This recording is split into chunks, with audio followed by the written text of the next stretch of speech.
Hey guys, it's Dushawn London here, reporting live from the Barclays Center. Tonight, the Miami Hurricanes and the Temple Owls faced off in the Air Force Reserve Basketball Hall of Fame. The game went back and forth as both teams were shooting well and playing great defense. For the Owls big man, Devondre Perry had a great game, scoring 18 points and being a spark plug for the team. The Owls also had their guard, Nate Pierre-Louis, scored a near triple-double, scoring 9 points, 14 rebounds, and 6 assists. Towards the end of the game, Pierre-Louis came down and had 2 free throws to ice the game and go up by 3.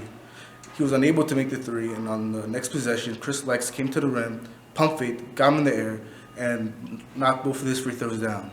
Coming towards the last play of the game, they threw a long pass, and they were not able to come out with the win, leading to a 78-77 win for the Hurricanes. Now here's some of the quotes from the coaches. You know, we have great respect for the job Aaron McKie and Temple Owls are doing this season. Watched several of their games. Their last game, they were absolutely on fire. They came out today and shot the ball really well from 3, 6 for 12 in the first half. Really concerned us, but our guys really hung tough. We played well offensively too. And then we've been searching for a secondary defense, and we've tried the 2-3 zone in the last couple of games, and it's been effective. And I thought that was the difference in the game, because they missed some threes late that we were able to rebound, and Chris made those big free throws at the end. So just a heck of a college basketball game. Questions? I guess for Jim and Chris, just can you talk about the last, Chris at the foul line, 4 seconds left. What's going through your mind there? 'Cause Well, the first thing was we subbed, took Rodney Miller out, and put Harlan Beverly, a freshman, in, believing that Chris would make the free throws. We'd be up one, and we'd have to get matched up with Quentin Rose. And Harlan did that and did a great job of keeping him from his right hand. And that allowed us to force a deep 3, and he missed it. So great job by both Chris making the free throws, but then also his teammates stopping Quentin.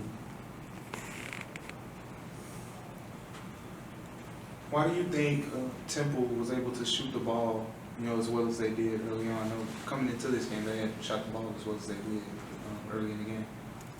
Yeah.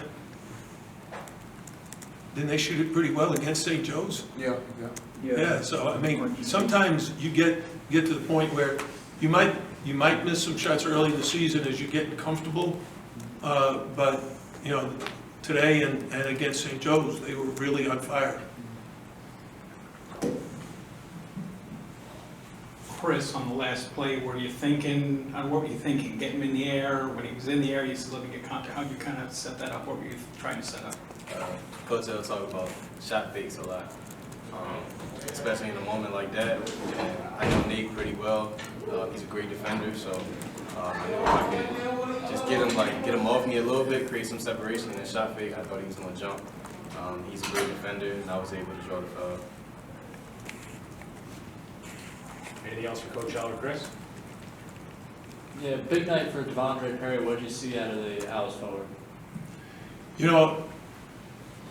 One of our major concerns coming into the game was their bench. They got a lot of weapons, and he is certainly one of them, because not only is he big, but he can stretch the defense, step out and shoot a 3. Mormon does the same thing. They're going to be very, very tough to beat in their conference. I think they're going to have a great year. They're very long and athletic, and if they can continue to play offense the way they did these last 2 games, they're going to be very, very good. with Dion going over 1,000 career points tonight, what has he meant to the program? Well, DJ has been with us for 4 years, and I can tell you from the day he arrived, he's one of the smartest, hardest working, best shooters, great leader, great competitor that I've been around. He's closing in on being the best 3-point shot maker in school's history. He is the consummate teammate. You're choosing up sides. You want to play with DJ. I tell the guys all the time, if you want to get an assist, just throw it to him. He just makes the shot all the time. And he's already graduated from college. He has his degree, working on his master's. he's going to be very, very successful long after his basketball career is over. Anything else? All right, thanks, sir. Had a career night. What do you think is really working for you out there? I'll say I shot the ball well, but my teammates found me when I was open. It made it easy for me. Your role has changed throughout your time at Temple. What do you think it says about you and your game that you're able to adapt to playing in so many different roles? Throughout my journey, it's been working on staying consistent and just doing all the little things well, paying attention to the details, doing all the dirty work. And I feel like I've been doing that. I can do a lot better with like little small things like rebounding and things, but I think I've been doing pretty well at it. What do you think has led to the success over the past 2 games that you've had? Teammates. They got from the staff all the way down. Everybody got full confidence in each other, and it's just making the game fun and easier. What over the offseason did you specifically work on for this year, try and improve on, and what do you want to see in yourself this year? I worked on improving my shooting, getting a lot of extra shots done. First 2 years I was shooting like 28%, and I wanted to get that up. Dre, you had made a number of threes, and you missed a couple straight. When you got that one last minute, I mean, did that one feel good? Was that like? I had no doubt in it. Work on those. Nate put me in a great position to hit a good shot. Is it particularly hard to lose a game where you guys maybe you're at the foul line to more or less maybe put it away? It's always difficult losing. So, yeah, always difficult. Anything more for Dre? Thanks, Dre. What does Dre's ability to shoot the ball do to the offense? Well, certainly helps us at the three-point line to shoot the ball well this year. Just simply gives us another option that a team have to concern themselves with. The uniqueness of his skill set, given his size and the ability he has to shoot, what do you think that sets up matchup-wise in your favor, game in and game out? It gives us an advantage from a couple standpoints. When you play against bigger guys, you can pick and pop, and maybe put the ball on the floor and go around those guys. If we're playing against smaller guys that in screen rolls that they want to switch, maybe sometimes we can roll to the basket and beat up on the smaller guys at times. But we just play and we try to find our guys, and he's been doing a terrific job in knocking down that open three. Lykes hits the 2 free throws at the end, 4.2 left. You have 2 timeouts. I understand there's pros and cons. Calling and advancing the ball and calling it, not calling it all, just the thought process that kind of went into it. Well, I didn't want to give those guys a chance to get their defense set. We have a play that we run in practice in those type of situations. We didn't get the quality of shot that I would like, but we did get a look, didn't go in. So it's a tough ending for us. With 4.4, are you thinking maybe Quentin can get the ball on the floor even when he's making that catch there? Yeah, I thought it's plenty of time. It's 4.4 is almost an eternity. You got to go the length of the floor. So you almost shooting dice and trying to hit your number. It's almost you're gonna need some luck on the side and great execution. For that to typically happen for you.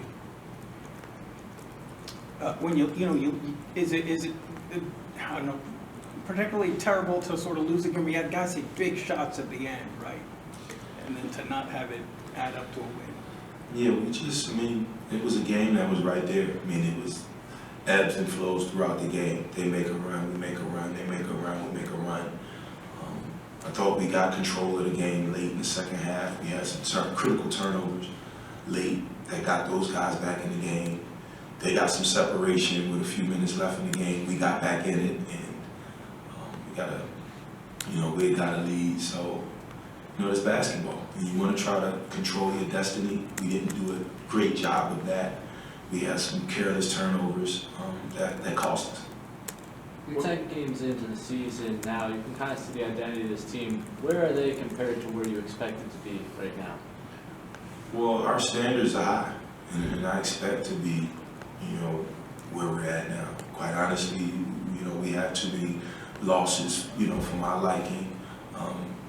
Some games that I thought we had some control, and could have brought it down the stretch and won those games. So I'm learning as a coach, and I got to get better at managing those times in games and figuring out different ways where we can bring those games home. It's taken us some time we put a system in place for these guys to play out of. It's taken us some time, and then again, we still a work in progress, but they're starting to pick things up. Lykes is a tough matchup. Just what does Nate need to do besides, right? I guess not get off the floor on that last play. Yeah, it's just one of those things where you just, as an athlete, you just react. He reacted to the play, and Lykes did he's a really terrific offensive player. Did a really good job of selling it. Just made a quick move and shot fake and sold the foul at the end. And so it worked out for them, and it didn't work out for us. And, he's going to be fine. And again, it's something that he can learn from in those type of situations. You obviously played for John Chaney, and I think you were an assistant for Fran. Mm-hmm. How much of what they taught and their approach have you used in kind of building your team this year? Well, I want my team to be a reflection of me, and I thought those guys did a great job of doing so. Just Coach Chaney was really poised, and Coach Dunphy was really poised, and you want your team to be poised when they're out there playing. You want them to compete at a high level, but you also want them to be poised in those difficult times out on the floor. And hopefully, as we're continuing to grow as a team, and I'm growing as a coach, that can become our identity when we get in nip and tuck games. Our guys are poised enough to be able to bring those games home. Quentin Rose knocked down 2 free throws, subbed out with about 2 minutes to go, came back. Was that strategic injury that was bothering him? Yeah, his legs started to cramp. His calf started to cramp up on him, so I just wanted to make sure, just get him stretched out, work on that calf, so we can, we need him down the stretch of games to be able to get him back in the game. So we got some treatment and got some fluids back in his body, and we were able to get him back in the game. Coach Josh Pirlo with a wrap around his wrist on the bench. Is that something that happened tonight? He re-aggravated it, or was that just precautionary? Precautionary for the most part. Maybe he tweaked it a little bit. He fell again, took a nasty spill on the floor again. So, hopefully that's not an issue moving forward. Did the zone defense that they showed in the second half, did they catch you off guard a little bit? No, I watched their last game that they played, and they played a little bit of zone. So we were anticipating that we were going to see some, in which we did. We just started to play too fast and didn't make the right reads behind it. They got to the zone, and we had some careless turnovers. And, we got some good looks, out of it. So they made an adjustment, and then we had to make an adjustment. Certainly results matter, Mm-hmm. but the process in which you guys played tonight, does that leave you feeling good about where your team's at right now? I'm not gonna say I'm obviously, I don't take losing well, and I think we're taking. I'll put it to you like this: I think we're taking the right steps. This is one that's gonna sting. It's gonna sting for a while, but we got another game. We got to flush this one, study it a little bit. We got to flush it, and we got to get ready for a game that we have Saturday. So I guess like I said, I'm a bad loser. From that sense, there's a lot that you can take from this. We can look at the start of the game, we can look at the ending of the game, and we can learn a lot from this. Coach, towards the end of the game, you and the whole coaching staff reiterated, make the simple play, make the simple play. Can you talk about what that means to this team and to you guys? We get a little excited at times, the guys, and they got a flair for the dramatic. And, I talk to them all the time about making a play that's in front of you. If the guy's open right there, make the pass to him. It's as simple as that. I don't need you looking at him and trying to throw a pass somewhere else. If we're coming up in transition, somebody's out ahead of you, advance the ball to him.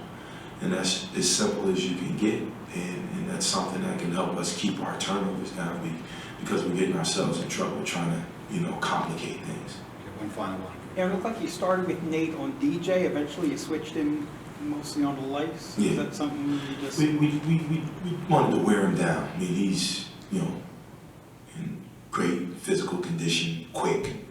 He's really difficult to guard. You know, it's asking our bigs a lot to get out on them screens and show them, but we have to do it, and that's what makes those guys so good. They put him in ball screens, and he calls a chain reaction, and he makes his teammates better.